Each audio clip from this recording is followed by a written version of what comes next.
Épouse de serviteur de Dieu, servante de Dieu, maman, je te salue. Je te salue dans le nom du Seigneur.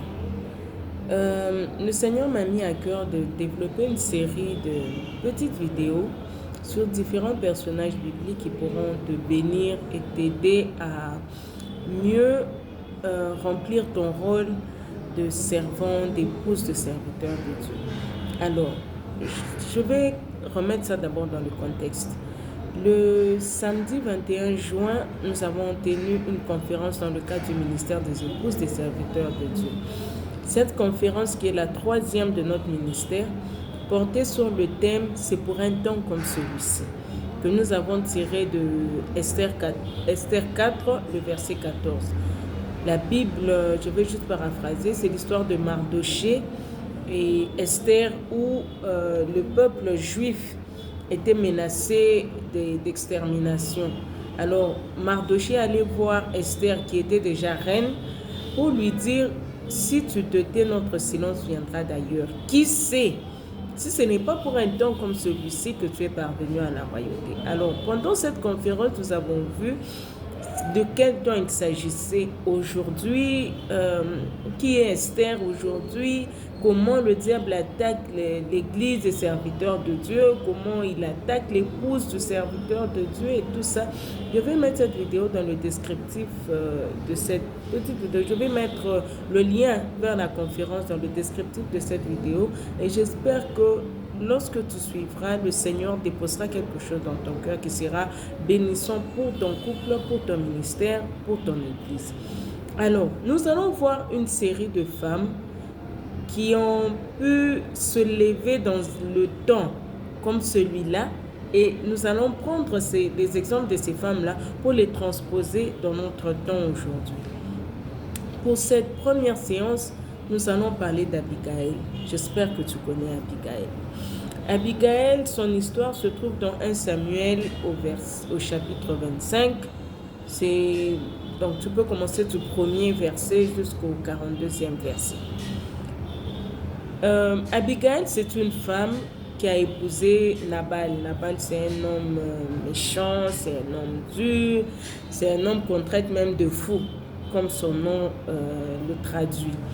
Alors, David était en train de fuir Saül et il a eu faim. Il a envoyé des gens auprès de Nabal pour demander à manger. Nabal a insulté ces personnes qu'il avait envoyées et tout ça. Et David s'est fâché. Il a dit: je vais aller exterminer toute la maison de Nabal. Les serviteurs de Nabal ont cherché à qui raconter cette histoire. Ils sont allés voir Abigail. Ils ont dit à Abigail: si tu te tais là, nous sommes morts. Voilà ce que David a arrêté de faire pour cette maison.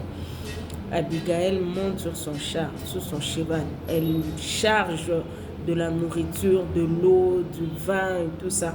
Elle va apporter à David. Elle se prosterne devant David pour demander pardon pour son mari, pour sa maison et tout ça. Dans la suite de l'histoire, nous savons que David ne va plus attaquer Nabal et par la suite, Nabal va mourir et tout ça. Qu'est-ce que cette histoire nous enseigne, nous, aujourd'hui, en tant qu'épouse de serviteurs de Dieu, nous, en tant qu'épouse en général? Qu'est-ce que cette histoire nous enseigne? Premièrement, cette histoire nous enseigne à discerner le temps. Abigail a regardé, elle a dit: il y a une attaque sur ma maison. Elle a discerné le temps, elle a discerné l'atmosphère spirituelle de sa maison. Elle a dit: si je me tais aujourd'hui, si je me tais maintenant là, nous tous nous sommes morts. Maman, ce que je te demande aujourd'hui à travers cette histoire, c'est d'arriver à discerner les attaques spirituelles dans ta maison. Arrive à discerner l'atmosphère spirituelle de ta maison. Tu te mets là, tu regardes, tu dis: non, ces derniers temps, je sens qu'il y a une oppression. Ces derniers temps, je sens qu'il y a un vent qui est en train de souffler dans ma maison. Et tu te lèves pour agir tel que l'a fait Abigail. La deuxième leçon, c'est que lorsque tu te rends compte que tu as discerné le temps, tu te rends compte qu'il y a une attaque imminente ou même une attaque qui est en train d'être projetée, mais tu sens par la puissance du Saint-Esprit, tu arrives à discerner qu'il y a une attaque contre ta maison. Ne reste pas silencieuse, maman. Esther, Mardoché lui a dit: si tu te tais, notre secours viendra de l'extérieur. Notre secours viendra d'ailleurs. Mais toi, en tant que maman de maison, toi, en tant qu'épouse de serviteur de Dieu, quand tu discernes les attaques qu'il y a contre ton mari, les attaques qu'il y a contre ta maison, ne reste pas silencieuse. Dieu ne t'a pas mis là par hasard. Alors tu dois te lever, tu dois agir rapidement, tu dois quitter la distraction, tu dois quitter la léthargie, tu dois te lever et agir rapidement parce que le Seigneur t'a confié une mission et c'est pour un temps comme celui-ci que tu dois remplir pleinement ta mission. La troisième leçon, c'est que Abigail a usé de sagesse, elle a usé d'humilité et elle est allée pour parler à David. Elle ne s'est pas corrompue, elle n'a pas fait des choses sales, des choses qui pouvaient la compromettre pour salir sa maison. Non, non, elle est restée sage.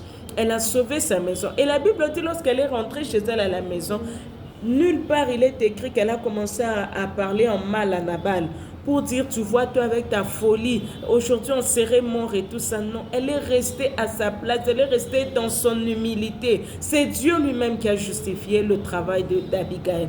C'est Dieu lui-même qui a payé Abigail. Elle est devenue la femme du roi David. Maman, ce que je te demande aujourd'hui, c'est que tu puisses user de sagesse, même lorsque c'est toi qui as pris une initiative de paix, même lorsque la paix est entrée dans la maison parce que c'est toi qui as posé un acte. Reste à ta place. Reste humble, maman. Que cela ne puisse pas te pousser à t'enorgueillir. Que cela ne puisse pas te pousser à prendre la place de ton mari. Parce que c'est par ton fait que la paix est entrée dans la maison. C'est par ton fait qu'on a évité une catastrophe dans la maison. Même si c'est par toi que la vision, la prophétie est arrivée, maman. Reste à ta place de femme. Reste à ta place d'aide. Reste à ta place d'épouse de serviteur de Dieu. Reste à ta place, maman. Et c'est le Seigneur seul qui sait comment il va te payer. C'est le Seigneur seul qui sait comment il va t'honorer. Aujourd'hui, ma prière à travers cette histoire d'Abigail, c'est que cela nous montre que nous sommes à notre place en tant qu'épouse de serviteur de Dieu et que nous avons une mission à jouer. Il se pourrait que ton époux soit dans un moment de faiblesse comme Nabal. Il se pourrait qu'il soit dans un moment que je peux considérer comme un moment de folie parce qu'il a posé un acte qui n'était pas sage. Alors pendant cette période, le Seigneur te regarde, le Seigneur attend de toi que tu te lèves comme Abigail, que tu poses des actes pour sauver ta maison, que tu poses des actes pour sauver l'église. Alors ne reste pas dans la distraction, ne reste pas dans la léthargie, maman. Le monde t'attend, le ciel te regarde, l'église te regarde, la famille te regarde. Alors comme Abigail, lève-toi, maman. C'est pour un temps comme celui-ci que le Seigneur t'a oint. C'est pour un temps comme celui-ci que le Seigneur t'a équipé. C'est pour un temps comme celui-ci que le Seigneur a besoin de toi. Que le Seigneur te bénisse et qu'il dépose cette parole dans ton cœur. Dans le nom de Jésus. Amen.